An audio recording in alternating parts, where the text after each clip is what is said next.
नमस्कार बंधुरा welcome back to my another blog आबार एक नतून ब्लगे सबाइके स्वागतम जानाच्छि। और आज सकाल सकाल किन्तु स्नान करे गिয়েছিলাম आज एक अनेक बड़ो स्वप्न पूरण करते। आमार काछे तो एटा अनेक बड़ो कारण आमार अनेक दिनेरই इच्छे छिलो जे इच्छेटा आज एभाবেই पूरण करते जाচ্ছিলাম। और एखाने किछु फुल किने निलाम। और देखो এই যে আমি গিয়েছিলাম বাইরে সেখান থেকে আমি ফুল অনেক কিছুই কিনে এনেছি। আর এই বড় স্বপ্নটা কি সেটা তোমরা একটু পরেই টের পাবে যে এরকম ভাবে দেখে তো তোমরা কিছুই বুঝতে পারছো না। তবে ভিডিওটি শেষ পর্যন্ত দেখো, আমার স্বপ্নটা সত্যিই তোমরা জানতে পারবে যে এতদিন ধরে যে স্বপ্নটা দেখেছিলাম আজ সত্যি নিজে সেটা পূরণ করতে পেরেছি। আর এখানে আমি সকালে ফুল কিনে এনেছিলাম, সেগুলো দিয়ে কিন্তু একটা ছোট্ট মালা গাঁথছিলাম। आज अनेक फुल এনেছিলাম। আর এই দিনটাতে এমন সুন্দর ফুলের মালা না গাঁথলেই নয়, এবার তোমাদের সঙ্গে না বললেই নয়। অনেক দিনের স্বপ্ন ছিল আমার বাসায় একটা ছোট্ট গোপাল সোনাকে আনবো, কিন্তু সত্যি এতদিন আনবো আনবো করেও আনা হয়ে উঠছিল না। তাই আজ সকাল সকাল উঠে গোপাল সোনাকে আনতে গিয়েছিলাম।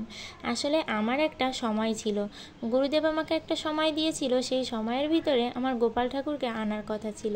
তাই গতদিন রাত্রেবেলায় আমি সেই দোকানে গিয়ে ওনাকে সব বলে রেখে এসেছিলাম। আর পরের দিন সকালে গিয়ে আমি গোপাল সোনাকে বাসায় আনছিলাম। আর এখানে আমি সুন্দর করে গোপাল সোনার জন্য মালা গাঁথছিলাম। আর আমার তো আরও একটা গোপাল সোনা আছে, সে ওটা দেখছিল। আর এই যে দেখো আমার সেই ছোট্ট গোপাল সোনাটা দেখে সবাই বলবে আসলে কেমন লাগছে আমার গোপাল সোনাকে। আর আমার এই ছোট্ট কুঁড়ে ঘরে একটা রাজপুত্র তো অলরেডি ছিল, আর আজ আরেকটা রাজপুত্রকেও নিয়ে চলে আসলাম। সবাই কিন্তু আমাদের বেশি বেশি করে একটু সাপোর্ট করবে, আমাদের ভিডিওগুলো দেখবে। আর এখানে আমি গোপাল সোনাকে স্নান করাচ্ছিলাম। আর আমার সোনা বুড়ো তো আসে, সে কি করছে, গোপাল সোনাকে স্নান করাবে, সে গোপাল সোনাকে কোলে নিয়ে শুধু বলছে কোলে কোলে বলে গোপাল সোনাকে নিয়ে সারা ঘর ঘুরে বেড়াচ্ছে।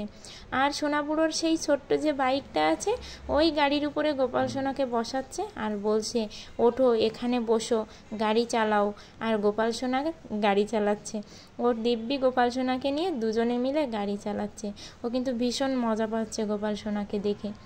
আর ও নিজেই স্নান করাতে যাচ্ছিল, কিন্তু ও তো ছোটো মানুষ, ও বুঝতে পারছিল না যে কি করবে। তাই আমি শিখিয়ে দিলে ও সেরকমই করছিল। আর এই যে আমার গোপাল সোনাকে স্নান করিয়ে পুরো জামা কাপড় পরে কত সুন্দর লাগছে, পুরো রাজকুমারের মতো দেখতে লাগছে কিন্তু। আর আমার কিন্তু ভীষণ খুশি লাগছে, কারণ আমার যে কতদিনের স্বপ্ন সেটা সত্যিই কাউকে বলে বোঝাতে পারবো না। আর এখানে আমি ফুল দিয়ে পুরো ঠাকুর ঘরটাকে সাজিয়েছিলাম। আর এই ফুলের ভিতরে না গোপাল সোনাকে আরও বেশি সুন্দর লাগছিল। আর এভাবে তো সকালে গোপাল সোনাকে নিয়ে আসলাম। আর বলো তো, গোপাল সোনা তো রাজার ছেলে ছিল, তাকে কি আর এরকম খাবার দিলে হবে? তাই ভাবলাম গোপাল সোনার জন্য সকাল সকাল একটু রসগোল্লা কিনে আনি।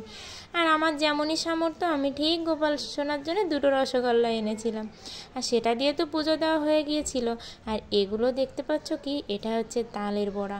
আর সত্যি গোপাল সোনা প্রথম দিনই আমার বাসায় আসলো, আর প্রথম দিনই ভাগ্যক্রমে রাতের বেলায় গোপাল সোনাকে তালের বড়া খাওয়াতে পারলাম। আর এখানে বড়াগুলো অলরেডি ভাজি করা হয়ে গিয়েছিল, আরও অনেকগুলো ছিল, সেগুলো আমরা এখানে ভাজি করছিলাম। আর গোপাল সোনাকে আনার সাথে সাথে আমি একটা কড়াইও কিনে এনেছিলাম, কারণ গোপাল সোনাকে তো প্রসাদ বানিয়ে দিতে হবে। আর এরকম একটা কড়াই তো আমার দরকারই ছিল, তাই সাথে একটা কড়াইও কিনে এনেছিলাম।